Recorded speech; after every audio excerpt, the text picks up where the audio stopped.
There's really not a budget, because as soon as you put a budget, your creativity goes away. And in the vacation rental business, those interior finishes separated everybody. They're all worried about return on investment. We're just like, we want it to be cool. For someone out there that's going to be building their own brand new short-term vacation rental, what are some things that they might be surprised to learn? Wear and tear is the number one thing you're battling. I mean, I could imagine somebody searching for a rental property in your area, and they're scrolling through all the normal stuff, and then boom, they come across your properties, which are certainly unique. You're trying to sell that experience, and it's not so much about how much money you're going to make, because it sells itself. There's something that you'd done on one of your previous projects where it had a loft above the bedroom. That took off like wildfire. All of a sudden, we had clients wanting to put these little lofts above their bedrooms. We do a lot of sweat equity. So if it takes us a little longer to get it finished, to use the right materials, that's what we're going to do. That helps to justify what we're doing. 28 years ago, you guys reached out to Golden Eagle to build your first home with Golden Eagle? Correct. And Correct. that's to be a short-term vacation rental? Yeah, basically what happened is we had went on vacation with our kids to Florida. I had rented a house, had a pool, all these things, and it was such a great experience. We had so much fun. On our drive back home, we had a piece of property that had a mobile home on it, actually 2 mobile homes. And I'm like, you know what, I think we should do this up in our area. So we sold the mobile homes, researched companies, and we didn't have a large budget at the time, because that was 28 years ago and 3 small kids.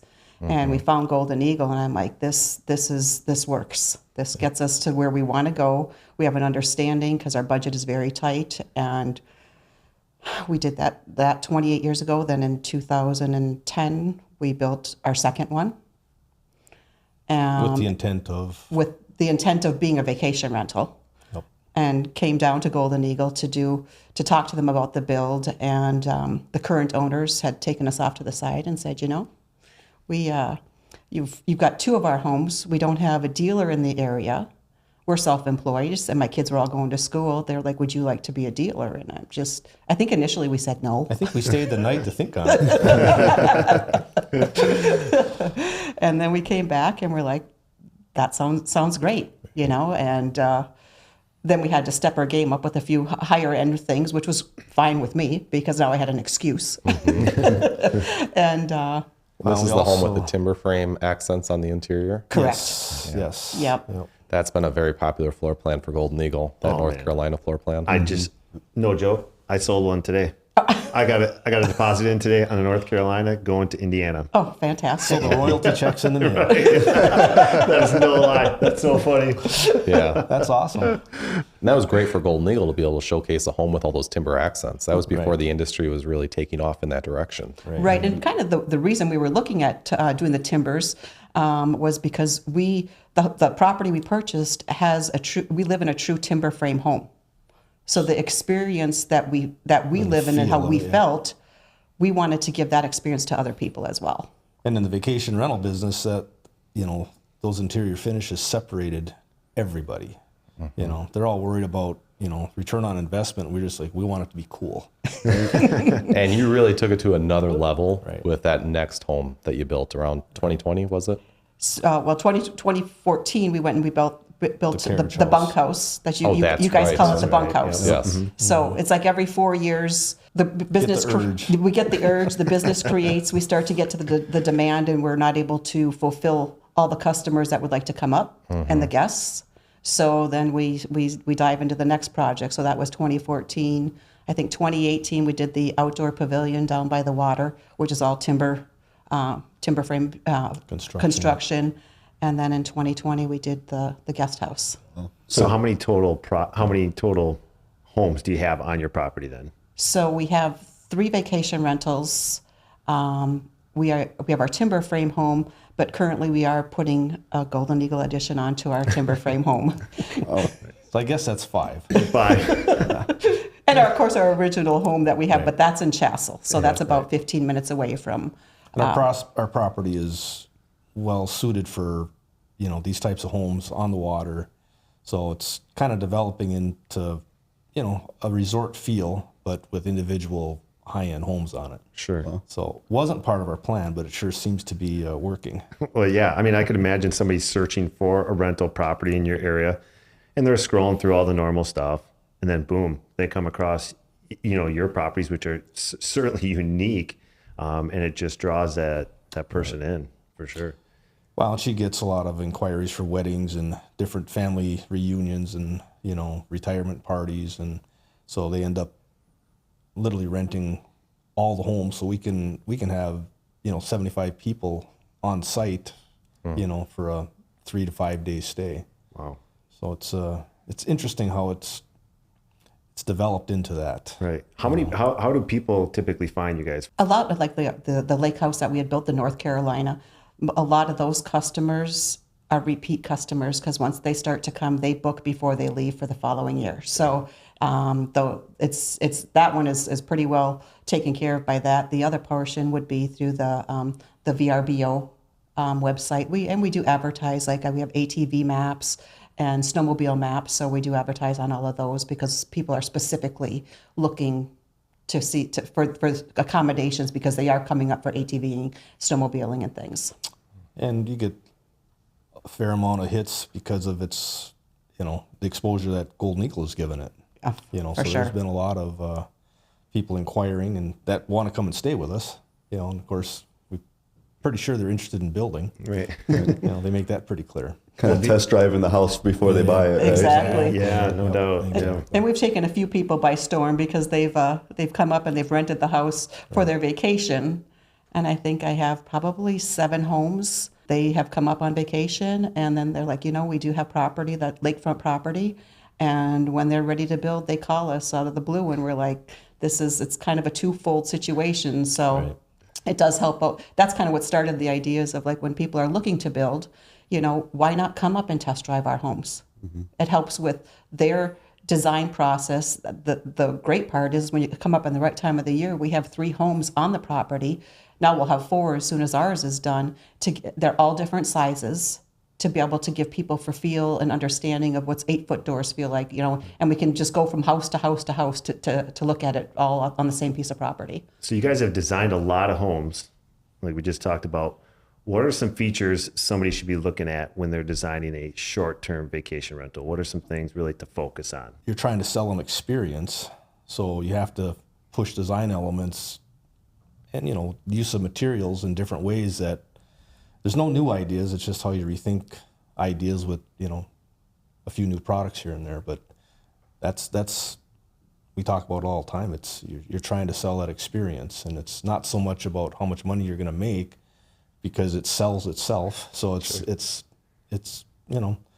just pushing all those limits. I mean, every time we come to Golden Eagle, we see something new, and we're like, oh boy, how could we rethink this? Right. Well, I've worked on a couple projects with you guys, and I know when I started a project with you, I know it's going to be totally unique. That's for sure. You guys always put your own twist in it, your own design elements. I know you guys, Dan, you have a design background as well, in a different industry, but I know it's always going to be something cool and unique and something we've never done before. I'm an Imagineer. There you go. You are intentional with your design to handle the wear and tear of frequent visitors. Yeah. These properties are booked all the time, and people probably don't take care of them quite like they would their own home. So for someone out there that's going to be building their own brand new short-term vacation rental, what are some things that they might be surprised to learn over their next 28 years that you have learned throughout all these years? Wear and tear is the number one thing you're battling, so weathered wood and, keeping soft surfaces up higher where, when they're coming in with luggage and kids and things that they're bringing with. I mean, we see a lot of that.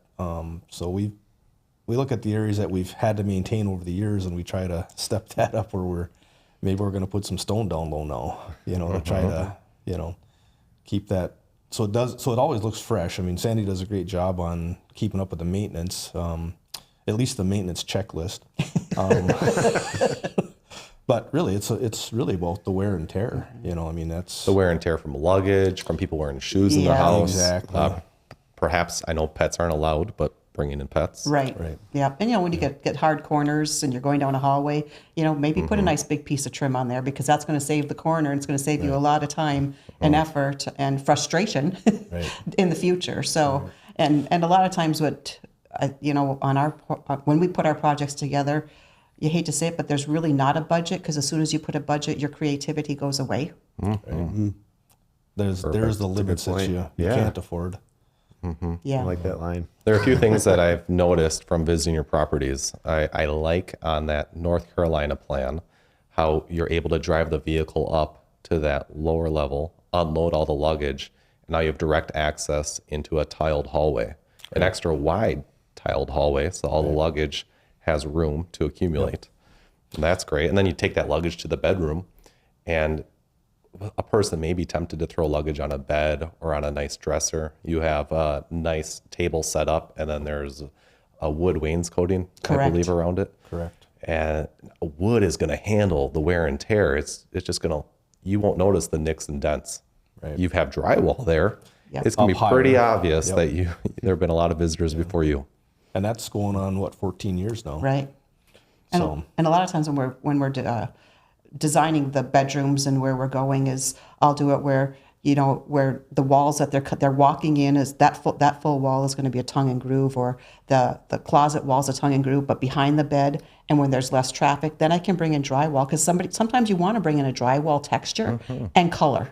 So I put them on the walls that are not, where people are not going to be typically pulling or touching with their suitcases and things like that. And same thing like with the wainscoting, they can go down the hallways, that the North Carolina, that's all in-floor radiant heat. So when they come with the snowmobiles, we park your snowmobiles down on the lower entry. Underneath the stairs, you open up the door and it's just full with hooks, so you can hang all your jackets and things in there to dry, so that it's very user-friendly for all the gear that they're taking to for their trip. On the guest house, the most recent build, that one had the window treatments, the mini blinds between the panes of glass. Yep. How is that held up to frequent guests visiting? Well, in some of our homes, it was almost a weekly deal. I was changing out leveler blinds. Is that right? I haven't had to change out any in that guest house in 2 years. So, Wow. That's so there great. again, that's thinking about maintenance. Yep. And the budget would have gone towards some sort of window yeah. treatments anyway. So now Correct. you put them between the panes of glass. Yep. People aren't messing with them then. Right. When you think about the budget, I have to assume, you're commenting, putting wood down as wainscoting stuff, that might have some small cost to it, but that also separates you from some of the competition out there, that also gives the people the higher end experience, so they're more likely to rebook with you right away before they even leave. So that small cost you might be spending probably makes you money on the back end It truly does. at the end of the day. Yeah. For sure. Yeah. So constantly looking at things like that, trying to, think about, we see, different types of new appliances that come out that are sometimes a little gimmicky. And you're thinking that won't make it a season. So there's a lot of back and forth trying to understand, durability. Imagine if you put one of those cool microwave drawers in this house. How many people would be playing with that? Yep. Right. That thing would break within a couple of years. Yeah. And so I love that when you do make your appliance selections like you did on that guest house, they are still very nice, higher end selections. They go well with the theme of the home, which is a beautiful home. Right. But at the end of the day, it's nothing that's going to cause a lot of people to tinker with it Right. and break things. And it's kind of a lot of open shelving, Yeah. cubbies with baskets that they can come in the door, and their cubbies are there, the baskets are there, so they can put their items away, where you don't have doors or drawers. You taught me something brilliant on that. And I've used that in future tours. When I see people that have a space that's a flex space for guests to come, whether it's grandchildren or their families, when you have open countertops and open shelves, Yep. well, they're just going to bring their totes along anyway. It's not like they're putting everything away in the drawers. Right. So you'd rather have those open shelves. A lot less stuff gets forgotten, and we don't have to ship back to them. Yeah. And they don't have to open. You have a whole shelf of the stuff that gets left behind. It's like, wow. And with the open shelves in the kitchen, they're only there for, maybe a week at a time. They have no idea. So when you have an open shelf, they can see where stuff is. Otherwise, they're opening every cabinet door multiple times. And if you have 16 people staying, you're getting a lot of usage. It's a lot of wear and tear. Yeah. You mentioned 16 people. Do you try to design for a certain amount of people? I know one I'm designing right now for a short-term vacation rental, they want to hit a minimum. I think if it's like 12 to 14 people that want to be able to sleep in that home. Is that something you guys consider when designing? Definitely. Yeah. We're going through it in one right now, trying to work on bed placement, and we get a lot of people complaining that yes, king beds are nice, but who's next to you? Right. If you're bringing a bunch of guys with you, somebody's fighting over that king bed. And I suppose that if you have an accommodation that could host a lot of people, you're just inviting bachelor parties, big events like that, rather than your most recent build. You've got 2 very nice bedroom suites. Right. So you're going to see a lot less wear and tear, fewer shenanigans happening. Correct. Yeah. I love what you did with the stamped concrete in there. I mean, what's going to handle the wear and tear better than stamped concrete and with that radiant in-floor heat? That was really cool. And those were molds from the Chicago Boardwalk. Correct. Is that right? Correct. Yep. That's what I love about all of your projects. They're so unique. And I think that's why you do so well pairing with Golden Eagle. I love what you're doing with all the metal work, Dan. You did some awesome stuff in my home as well. That took it to the next level. Even that staircase going up to the loft on that guest house, Right. that was incredible. Really cool stuff. Would you mind sharing with the audience a little bit about your special background? I've been in the restoration hot rod industry we've been self-employed in that for about 30 years now. So we get into some pretty unique builds. They come in from all over the country. So, the term Imagineer is kind of what we have to do every day on our customer projects. They come to us because they want, special, unique ideas brought in, and a lot of the stuff you can't buy, so we have to create. So there's an awful lot of fabricating, a lot of paint, and a lot of finishing. So, the concrete, is interesting because I don't know much about concrete. I know it gets hard and I know it cracks. But as far as coloring it, you have to envision it. You can watch a bunch of videos and you either like it or you don't. I just thought there might be some more possibilities, so we experimented. We had some extra concrete when things were getting poured, so we did test panels. And then from there, we just kind of played with coloring, and it's a risk. It's a risk, but when it pays off well, and we've been fortunate that it's turned out like it has. So we're working on some new ideas on a current project for us that we're doing the plank stamped 14-inch wide plank, the wood look, but we're also doing some seamless quarry stone. So we're going to be blending in a lot of those surfaces, so lend some more opportunities for color and different uses of material. So we haven't colored that yet, but we will be experimenting. Well, on the North Carolina home, I think you guys did a maintenance. Did you guys do a paver on the deck, on the rear deck? We did, and Golden Eagle. When I told them what we wanted and what the idea was, they said, "Well, we got to engineer it for that weight." So there's about I think 1,800 pavers on there. Wow. So that's a 1,200 square foot deck. So they engineered the weight for those pavers. We did a rubber membrane so that we didn't want it dripping through to the down, the below side of that deck. So, but there again, that was all Golden Eagle. We came up with the idea, and they figured out what has to be done for the structure side of it, which was pretty impressive. Yeah. There too, 14 years later, it's still standing. That's good. It's still doing everything we expected it to do. Awesome. So that's been a lot of fun. Yeah. There must be some things that you wish you could do in the homes, but you decide not to because they'll be used as rentals, short-term vacation rentals. One probably being a wood-burning fireplace. So what do you do in lieu of that? What's your opinion on someone building a new project like this? I would not do a wood-burning fireplace. Check with your insurance company. Yeah. Yeah. Liability-wise, would you is do a lot. electric, gas? Probably gas. I would. In one of them, we have We do. a gas log. You could do a linear gas. We've played with the idea of the electric fireplace that has a heating element. That's great if they remember to shut it off. So we had a guest that had stayed with us and said, "Yeah, we'd like to turn the fireplace on, but it's not coming on." So I went over to take things apart, started looking into it, and previous guests must have left it on for an extended period of time, and it actually melted some wires. So, like I said, you got to think about, if you're using it for yourself, you'll probably be disciplined enough to remember to shut that off, but not always true with our guests. Not all of them are, they're on vacation, so it's not something they're worried about. But so we like the electric fireplace because it has nice colors but no heat. There's something that you'd done on one of your previous projects where it had a loft above the bedroom. That took off like wildfire. All of a sudden, we had clients wanting to put these little lofts above their bedrooms, because that's what's so great about our homes. You've got these beautiful vaulted ceilings, and now you have more usable space. For someone visiting a short-term vacation rental, they'll be able to they want to crawl up there, right? The kids want to go up there. Yep. So fun that's space great. for them. And it added one more place for people to sleep, so that kind of checked another box for people.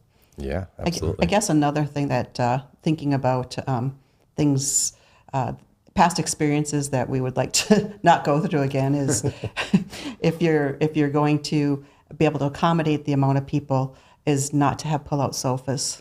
Why? Because we have had more problems with pull-out sofas, so that is no more an option for us. It's either you have a bed or not, because they get broken. Oh.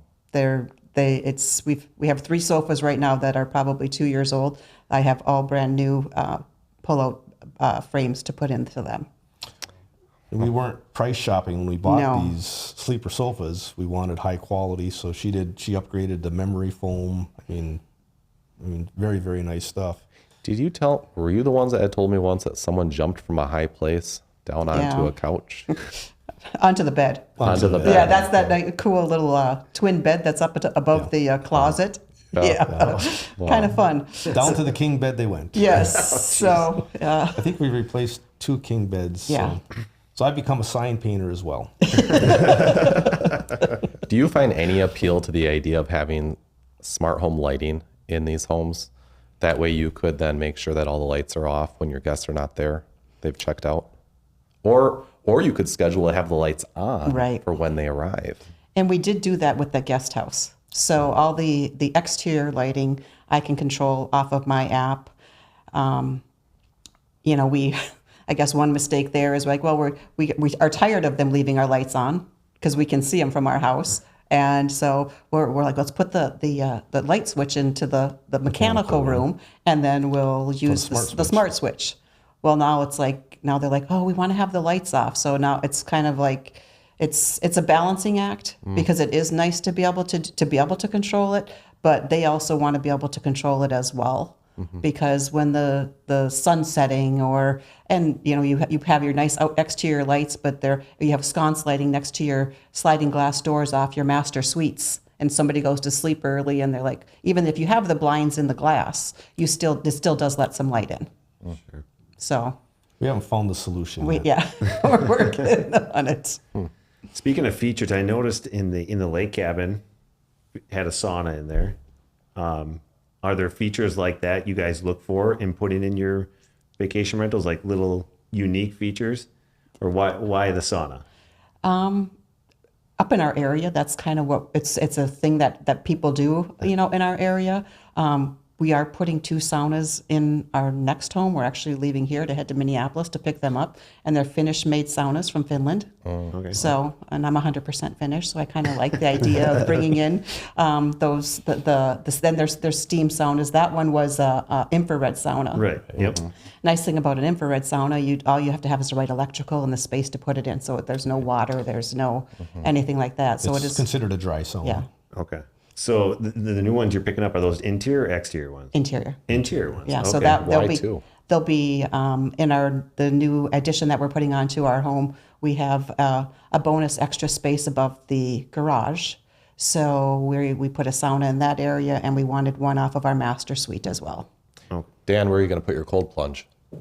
It's right out the It's right on the front yard. It's the lake. It's the lake. That's always cold, isn't it? Yeah. Yeah. What lake are you guys on up there? So we're on Portage Lake, but it goes out to Lake Superior. So we have two canals that take us from that we can go to the north entry or the south entry, and we'll get out to Lake Superior. It's a phenomenal area. Let's talk about some of the attractions around there. Why would people be visiting? Water. I mean, we've got from our dock, 11 miles one way or 10 miles the other way, you'd get to Lake Superior. So it's endless boating, which, you know, people are starting to realize the quality of the water there, you know, the amount of shoreline you get. And of course, Lake Superior exposure is always fun.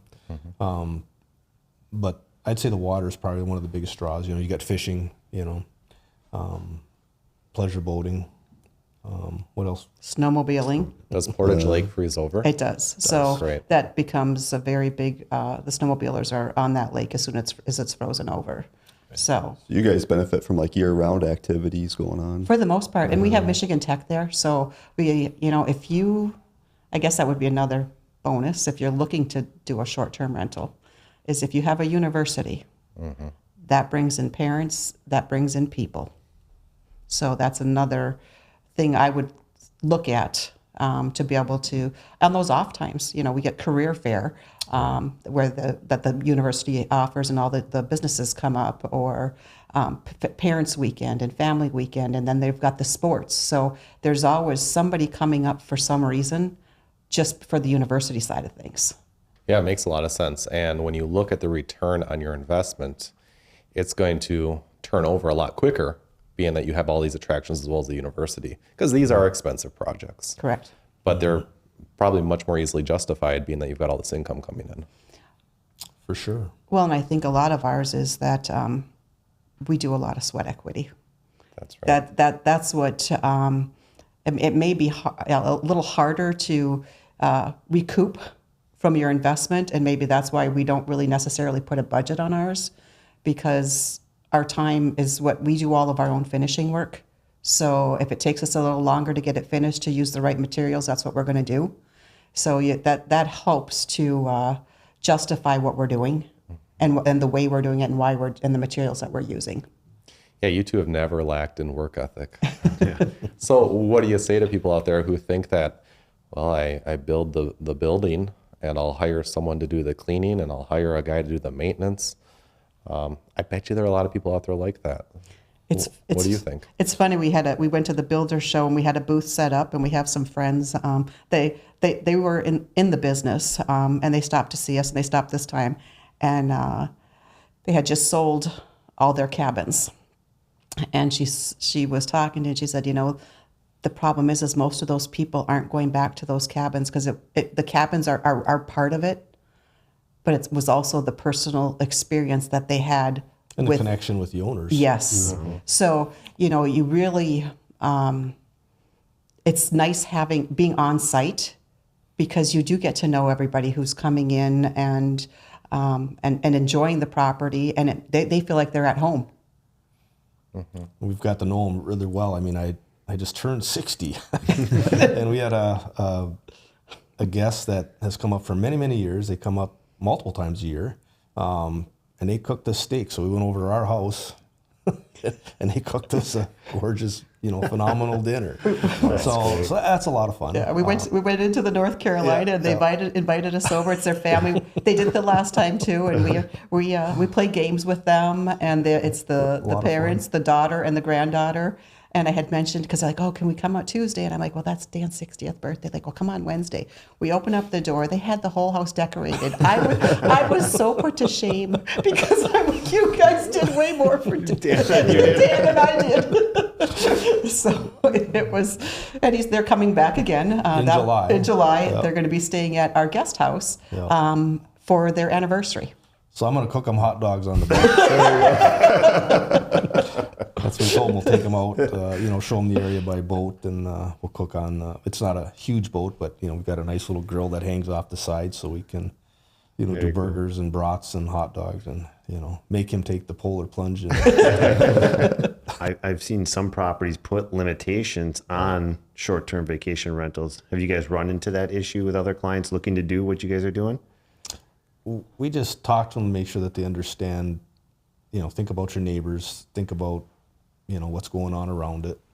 Parking is a big deal. I mean, summertime, it's usually just cars or a truck, but wintertime, I mean, we've had 53-foot semis come in loaded with snowmobiles, a full semi. Wow. So you're not going to, you better have adequate parking. We get a lot of, 2-place, 4-place, 6-place trailers. So, on our one piece of property, I mean, like I said, we can have 30 to 40 people. So how many trucks and trailers is that? Right. I mean, it's chaos at best, especially in the winter when you get, with the amount of snow. Right. There's banks that are getting plowed and you can't use the grass maybe to park in. And so, maybe some of that gets So broken up. we spend a lot of time in the winter trying to micromanage their parking skills. Sometimes they listen, sometimes they don't. Now, you would never do a garage, correct? No. It would just be maybe for storage, but no one would ever have access to it. The problem is you don't know what, not that you're distrusting so much, but liability if something went wrong. You had a situation where the snowmobile backfired and there was oils and gas on the floor, and just the fumes. I mean, you gotta, So no, we don't offer those types of options, but we have had renters that have had mechanical issues, and I'll open up the shop to them or another space, and they said, hey, they need a half a day to change an engine or a clutch or whatever, and we help them out with that. That usually makes for a return customer. So On that carriage house, didn't someone bring a snowmobile into there? And did they bring it up the stairs? they tried to. They tried to. It's a big task. We've got a book coming out. That would be a great idea.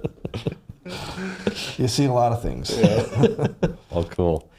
Are you starting to see generational Oh yeah. Oh, for renters sure. now? Like their kids are coming and now their grandkids maybe are coming? Yeah, and that is for sure, because and it kind of helps when you do have multiple properties close to one another, because it's they started out renting one house, and now we've been in it for 14 years. We're on that property where we have 3 properties. Well, now they need all 3 houses because the families have grown that much that they're like, well, and probably at least a couple of times a month, I have it where it's the same families, same group that have rented all 3 properties. And then they get the run of the property. So that's even more exclusive for them. It's kind of their own little resort. They have their own little resort. Can they bring their own boat? Oh yeah, we have two boats. 2 70-foot docks that we built. So we don't charge extra to let them dock. It's just one of the amenities. And the outdoor pavilion has a grill. It's fully lit, surround sound, fire pit. So that's also part of the amenities. We don't get extra for, but it sure helps keep the calendar filled. So and that's why when people, when they book the whole property, they get everything. So it's all at their disposal. So we don't get to enjoy the outdoor pavilion other than getting it set up. But it's fun to see everybody. Kids are down there fishing and they're catching fish and they're jumping off, and the parents are just sitting there and enjoying it. So it's we would never be able to enjoy it to that extent as they get to. So it's kind of fun to see that. And how many acres do you guys have? 6 acres on the water. We've got like 1,400 feet of water frontage, and then we have 4. There's a road that goes through. We have 4 acres on the other side of the road, so we have one more build spot left. It is magical up there. Here I had gone many, many years just seeing the photography, and then Luke and I had gone up there to do a few video tours, and it was snowing the whole time. Beautiful snowfall. You've got that water. Of course, the buildings, photography and video will never do justice for how incredible these places look in person. I can tell you that. So it's certainly great to visit. Let's say someone wants to reach out to you and test drive these homes, visit your property, live that great experience. So the best way would be to they can email at kemp@up.net, or my cell phone number, and that's 906-396-2985. Oh boy. It's already ringing. I'm just kidding. Well, thank you so much for joining us. Yes. We really appreciate it. Thank you. Imagine a life where your home is a work of art, a place you're proud to welcome family and friends into, with a custom Golden Eagle log and timber home. Our expert team is here to guide you every step of the way.